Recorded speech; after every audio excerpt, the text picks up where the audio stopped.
ইরানে ঢুকে কঠিন চ্যালেঞ্জের মুখে মার্কিন স্পেশাল ফোর্স খুঁজছে পালানোর পথ। ইরানে প্রবেশ করে অভিযান শুরু করেছে যুক্তরাষ্ট্রের স্পেশাল ফোর্স।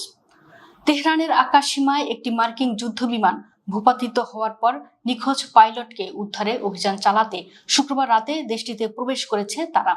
তবে এই অভিযানে মার্কিন স্পেশাল ফোর্স অত্যন্ত কঠিন ও ঝুঁকিপূর্ণ চ্যালেঞ্জের মুখে পড়তে পারে বলে জানিয়েছেন বিশ্লেষকরা।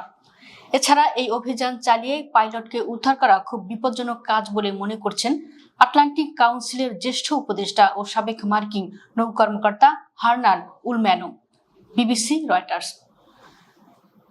ব্রিটিশ গণমাধ্যম বিবিসির তথ্যমতে ইরানের আকাশে ভূপাতিত মার্কিন F-15 যুদ্ধ বিমানের পাইলটকে ইতোমধ্যেই উদ্ধার করা হয়েছে। তবে এই বিমানে থাকা আরও এক ক্রু সদস্যকে এখনো খুঁজে পাওয়া যায়নি। সংবাদ মাধ্যম CBS নিউজ জানিয়েছে, মার্কিন যুদ্ধ বিমানটিতে থাকা অপর ওই ক্রু সদস্যকে উদ্ধারে ইরানের অভ্যন্তরে গভীর এলাকায় কঠোর অভিযান চলছে।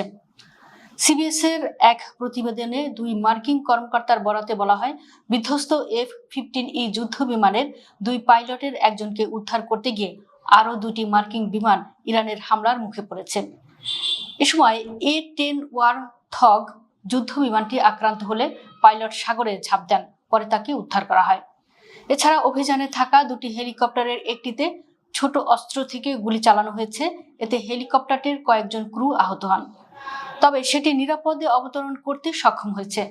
F-15E বিমানের দ্বিতীয় পাইলটের খোঁজে এখনো উদ্ধার অভিযান চলছে। এ ধরনের কমব্যাট সার্চ অ্যান্ড রেস্কিউ অভিযানকে সামরিক বাহিনীর সবচেয়ে জটিল ও সময় সংবেদনশীল অপারেশন হিসেবে বিবেচনা করা হয়। যুক্তরাষ্ট্রের বিমান বাহিনীর বিশেষভাবে প্রশিক্ষিত প্রাপ্ত এলিট ইউনিটগুলো সাধারণত এসব অভিযান পরিচালনা করে থাকে। এদিকে হার্নান উলম্যানো বলেন, বিধ্বস্ত F-15E যুদ্ধবিমানের পাইলটকে উদ্ধারের যে কোনো মার্কিন অভিযান হবে অত্যন্ত বিপজ্জনক।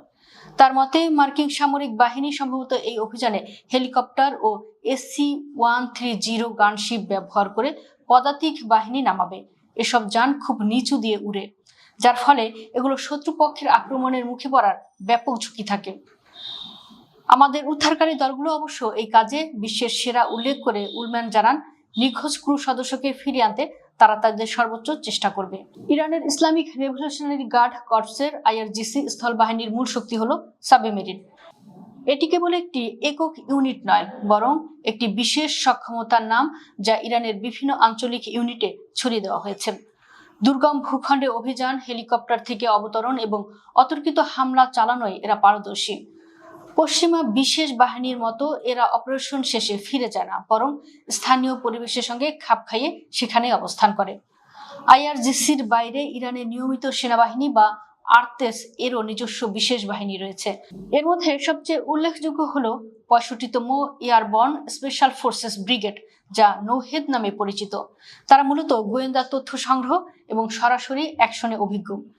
2016 সালে সিরিয়ায় এদের মোতায়েন প্রমাণ করেছিল যে প্রয়োজন পড়লে ইরান তার প্রথাগত বাহিনীকেও বিদেশের মাটিতে ব্যবহার করতে সক্ষম।